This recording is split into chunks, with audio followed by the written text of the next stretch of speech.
I was diagnosed with colorectal cancer, stage 3B. The next CT scan showed that they were definitely growing. So it was like, whoops, you were stage 4 all along.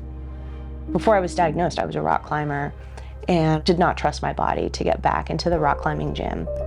I was in such bad shape. I was just like, I was miserable, and I was like, wow, this life in this body is not worth saving. And so I think it was October of 2022, I posted on a Facebook group, Pacific Northwest Outdoor Women, and someone on that group was like, hey, check out Team Survivor Northwest.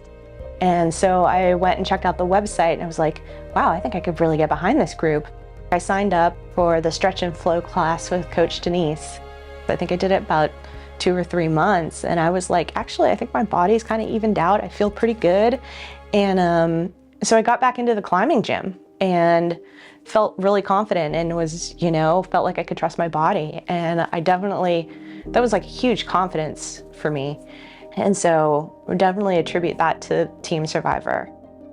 I also signed up to volunteer because community is like one of my biggest values. I need to give, right? I feel I have a very give and take relationship with Team Survivor. The women I'm meeting are just really kind of amazing women and very supportive. But then at the same time, they're like, oh, and here's a place where you can give back. Everyone who trained to climb Mount St. Helens and climb Mount St. Helens was a cancer survivor. We started training in May, and I was still doing chemo and immunotherapy. It was also very emotional for a lot of women because, you think you go through like a really hard cancer treatment and surgeries, and you're like summiting a volcano in like Mount St. Helens. Like, this is not a small task. We all banded together and got to the top. We did like 4,600 feet of gain. We were up above 8,000 feet at the top. What Team Survivor brought to the table was like, it's a community of women who have, through different degrees, have survived cancer and just kept going forward. And it was just like, okay, I found a tribe. I found a tribe that I can belong to. It's a support group of women that, it's not a woe is me support group. It's not a pity me. It's not, there is some sorrow and hard things going on, but it really is a group of women who's like, well, this thing sucks, but I'm gonna move my body and take care of my body, and I'm gonna go be social. You find something you love, you need to like invest in it, and you can make it better and become part. Some days you're gonna be the one who needs help, and then other days you're gonna be the one helping somebody else.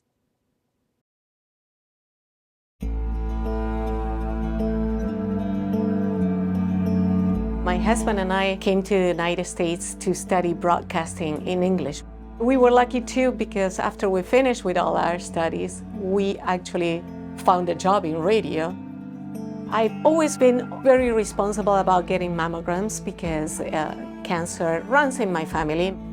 The next day, I get a call at work in one of those mammograms, and so she tells me what it is. Surprisingly, I was very matter of fact, like, okay, so what do we do now? You are living in a different country, and you don't have family to come and stay with you if you need them. Pedro was really great, and I remember in one occasion, he would say like, yeah, everything's gonna be okay. You're gonna see everything's gonna be okay. And I had this, how do you know everything's gonna be okay? What do you know? It's given me a new perspective. I don't want to waste my time being angry. Everything that I had lived through my life had prepared me for this. I knew I was strong, and I knew I was going to be able to do it, so I did it.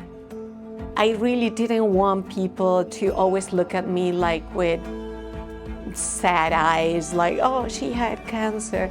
And maybe that's why at the beginning when they told me about Team Survivor Northwest, Dragon Boat team, at first I was like, I don't know if I want to do it. Because it meant I was going to be in a boat with cancer. And I was wrong.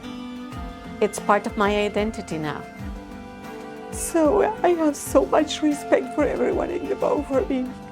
It's it's not just a sport, they live your spirit, literally. So that's my only support group. There's more than surviving cancer. Like, even though we are called survivors, I think that the idea of surviving is like you didn't die, but it doesn't mean you're doing better. And I think what we have in common in that boat is we're all doing better. We're doing better than we could do if we were not in that boat. We're doing better because we are together. And we're doing better because we're doing something for our health. So I would call Team Thriver Northwest instead of Survivor. Before I had cancer, I didn't know if I would survive cancer, if I had it in me to fight it and survive it. Now I know. I did it once. I survived cancer once. I think I can do it again.